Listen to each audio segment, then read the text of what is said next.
નમસ્કાર, હું છું અંજલિ રાવલ અને તમે જોઈ રહ્યા છો ન્યૂ ભારત ન્યૂઝ। આધ્યાત્મિકતા અને શ્રદ્ધાનો અનોખો સંગમ માનાતી કૈલાશ માનસરોવર યાત્રા માટે ઓનલાઈન અરજી પ્રક્રિયા શરૂ થઈ ગઈ છે।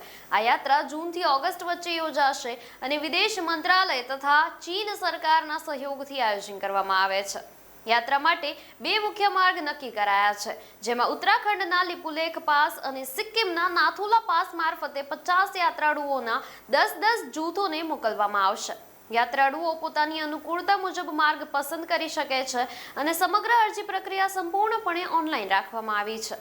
પસંદગી પ્રક્રિયા કમ્પ્યુટર આધારિત રેન્ડમ સિસ્ટમથી થશે, જેમાં દરેક અરજદારોને સમાન તક આપવામાં આવશે। નોંધણી માટેની અંતિમ તારીખ 19 મે 2026 નક્કી કરવામાં આવી છે, જેથી ઈચ્છુક યાત્રાળુઓએ સમયસર અરજી કરવી જરૂરી રહેશે। કૈલાશ પર્વત અને માનસરોવર તળાવને કેન્દ્રમાં રાખતી આ યાત્રા હિન્દુ, બૌદ્ધ, જૈન અને બૌદ્ધ ધર્મના અનુયાયીઓ માટે વિશેષ મહત્વ ધરાવે છે।